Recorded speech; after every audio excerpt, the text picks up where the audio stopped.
I really should. I'm trying to think of it some more. It's crazy you mentioned that too. Like I always feel like this is why student loans gets me so riled up. That like, if it wasn't for student loans, I'd just be chilling right now. I'm saying. I have a good job. I like, live with my parents. Right. My expenses are not that high. I really don't need money for much. No. But it's like every day I have to pay like the student loans. It's a little crazy. Yeah. And I'm fully with you on that. Like I have them myself, so I'm like, A lot of people sleep to that right now. Yeah. It's crazy. Yeah. And then, do you know what I feel like? The thing that really annoys me the most about this is like, so like your whole life from 0 to 18, like you have to go to high school every day. 0 to 18. Yeah. This guy was bored right now. One more thing about school. Okay, hear me out. Okay. Let's see. 0 to 4, you don't have to go to school. You can't do anything anyway. Yeah. Like you're just basically dependent on your parents for your whole life. Yeah. 4 to the age of 18, 16, 17, stressful. You have to go to high school. Yeah. Then 18 to 21, you have to go to university or college. And then finally, when you can do what you want to do, they give you student loans. You're broke. Like you're not even broke. You're worse than broke. Negative broke. I wish I was broke. Yeah. I'm at 0. I'm at like negative. Anyway, let's move on. I have a question actually before we move on from that. Since I mean, like we all complain about student loans and whatever. So why did you guys just not just go? Yeah, like you could just go from high school now into starting Atila. That's you could have gone to rest. Let's address it. Like okay, so we're all African here. Yeah. I feel like just even that statement alone, if you're African here, you already know where this. No, if you're an immigrant, you already know where this is going. Yeah. You're not gonna get out of going to school, and I think that's actually a good thing. I'm not saying that I should have done it or I'm complaining. Definitely not. I said it before throughout this podcast here.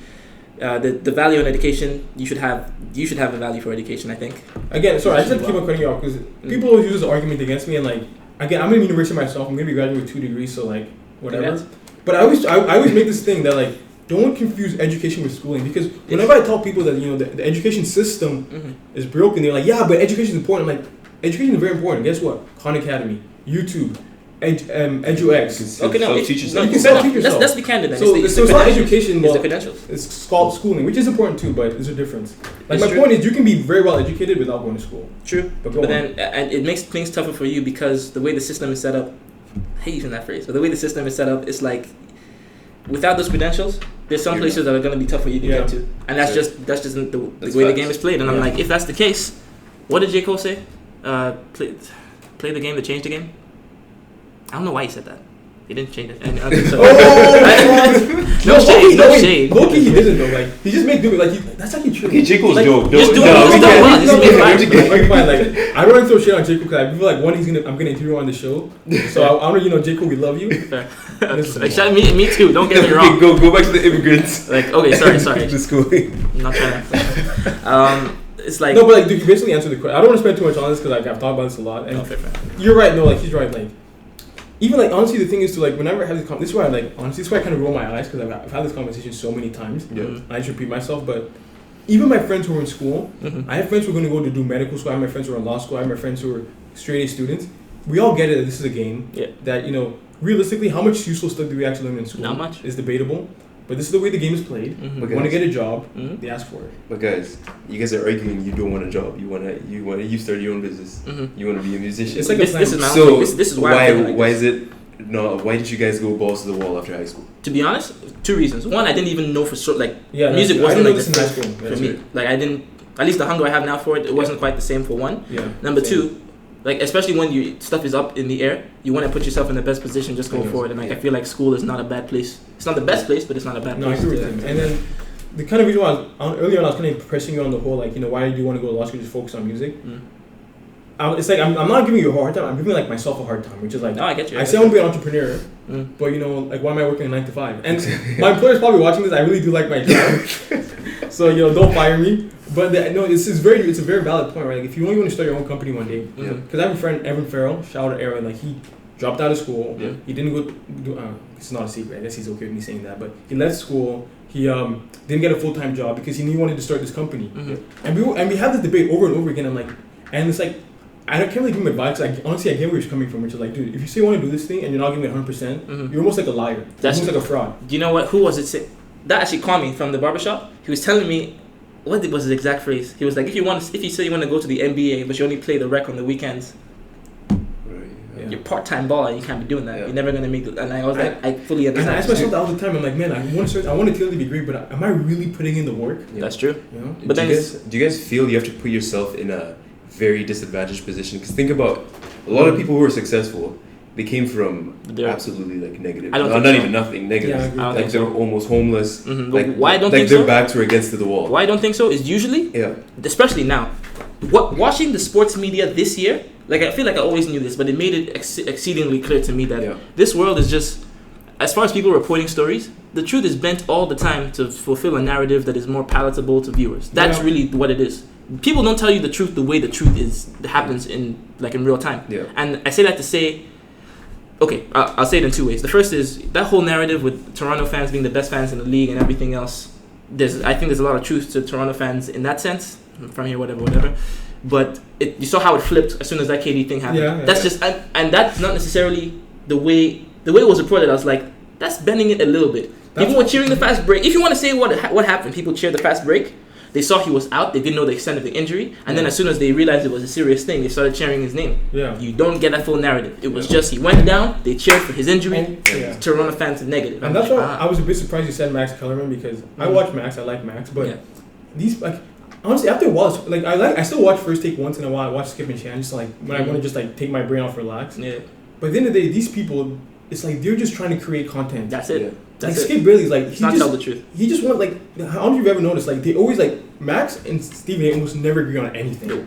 And there's no human being where I'm gonna talk if we're talking together 5 days a week for the next 2 years, we have to agree on something. Yeah. They never agree on anything.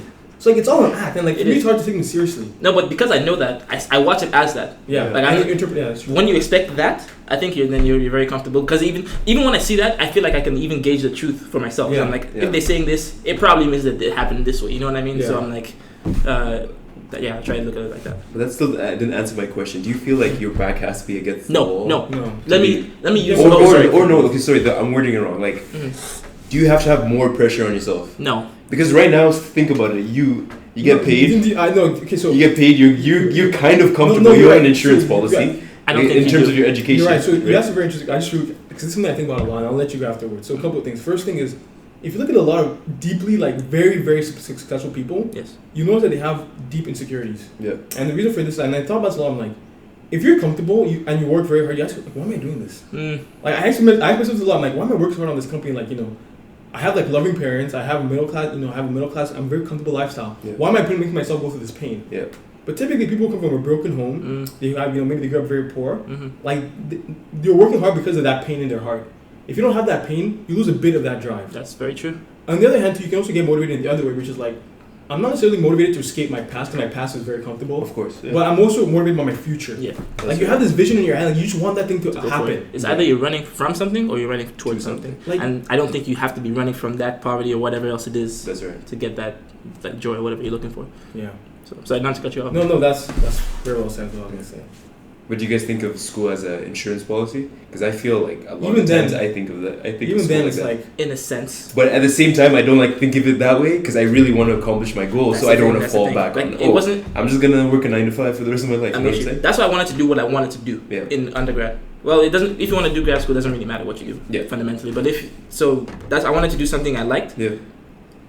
Just so I have a good time of this, because even if that's the way I knew, even if I knew that this is not what I want to be doing for the rest of my life, let me at least have a good time and learn and enjoy some things. Right. Sorry, enjoy and learn some things that I feel like will make me better as a person. I feel like when you start looking at it, not that you're doing this, but when people look at it in a sense where it's an insurance policy or anything like that, that's when you feel like there's an anchor tied to your leg. It's if I don't do this, don't be negative about those kinds of aspirations. And you it's so true. And it's very weird. Human being is so interesting too. Even you may not be doing this consciously, but even subconsciously, when you know there's something to fall back on, you just slightly take your hand off the gas pedal. You do. It's not good. Why? Because honestly, there's so many positions in my life where I'm your back is against the wall. You know, no way, no how. You need to solve this out, or else you're done. And you figure something out.